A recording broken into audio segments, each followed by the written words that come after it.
All right, so now we're ready to move on to our deep shadows, okay? So what we're gonna do is make a new layer. We'll go ahead and put this on top of our multiply layer, but beneath our light layer. We're also going to take our drawing layer and lower the opacity way down because we really want to start to use our values to suggest the form instead of the line art, okay? So I'm gonna bring that way down so you can barely see it, and we're gonna start to use some shadows here to sort of knock things back more, okay? So the way we're gonna do this, we're gonna keep this on normal layer so that we can start to paint over some stuff, and we're just going to darken the colors and move them a little bit cooler, which is the opposite of what we were doing last time. And we're gonna do this, and actually, you know what? We want this on top of our light layer. I forgot. We want to build up these layers like that. So put it on top, and just go ahead and start darkening things. Okay. And we're gonna use this value to really start to define form more, okay? So for this part down here, for example, we're gonna move that a little darker, a little cooler. Okay, really start getting some of these forms in here.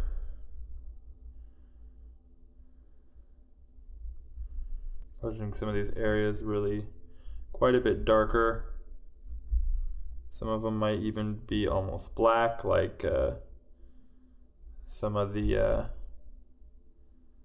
his ear hole, for example, will get pretty dark. Just really trying to help increase our overall value range. Because right now it's not super, could be a little bit broader. Okay. Any ambient occlusion as well, parts that really just need to get pushed way darker. Okay. Some of these spots underneath here under his chin. Go ahead and take that. Actually, want to go this way with it. Darken it up some more. Hit some of these neck folds and really push them a little darker.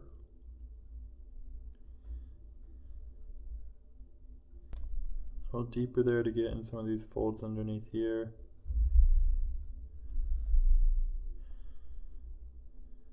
Okay, excellent. Some of these areas here we need to push a little darker.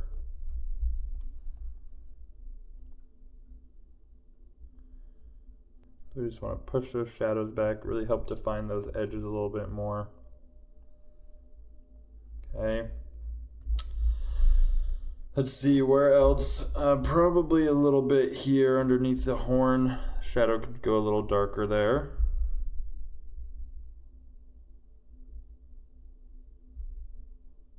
Okay. Let's see. Let's go underneath this wrinkle sort of fold shape here, a little darker.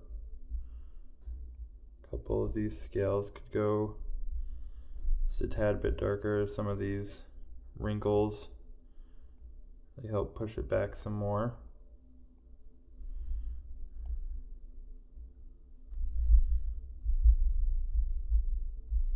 Okay. Over here in his armpit area, there's a couple spots that could be pushed a little bit deeper.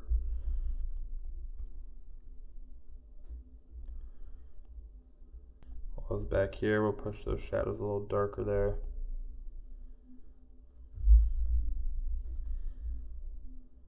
Okay. Down here, we kind of lost some of our folds in the skin.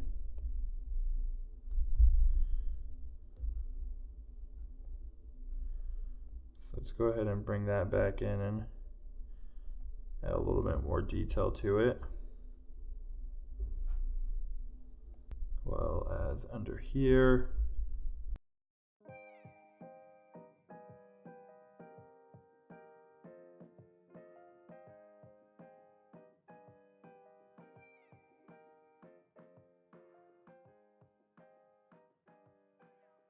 Okay, working in here on some of his finger edges. We're trying to clean up and define some of these shapes down here that have gotten a little messy.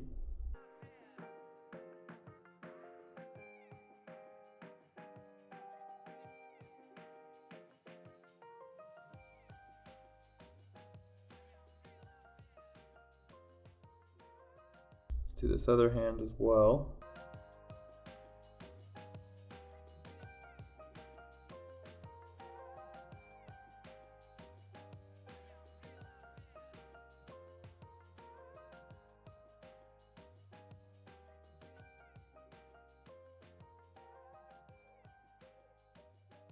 Some of these shadows here a little darker along the edge of the wood. Over here as well. Okay. Awesome. Maybe a few areas over here that could go a little darker.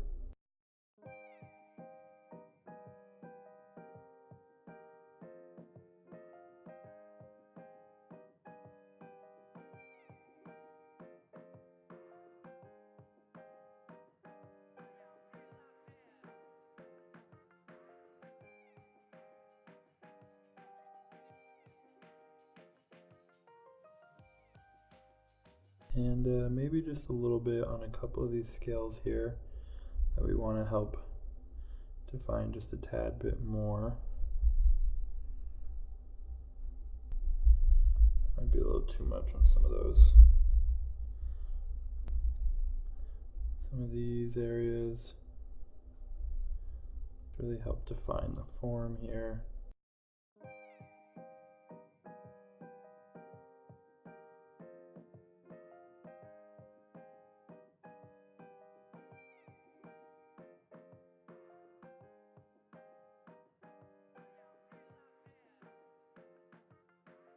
All right, so there we go. I think that's looking pretty good for our deep shadows. Let's go ahead and do a few spots over here on the tree that really need to be pushed a little darker.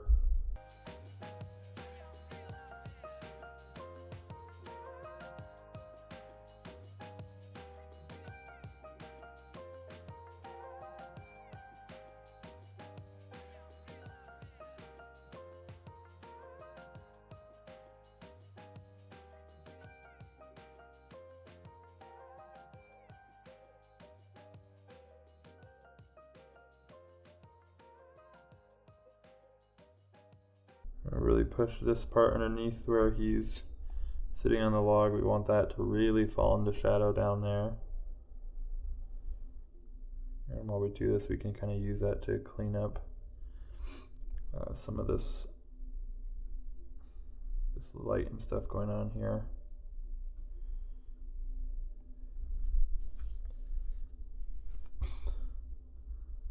Okay.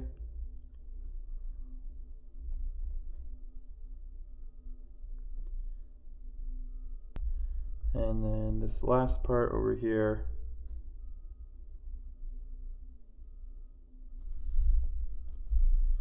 All right, fantastic. So that's our deep shadow layer. We can move on to the next layer. I'll see you in the next lecture.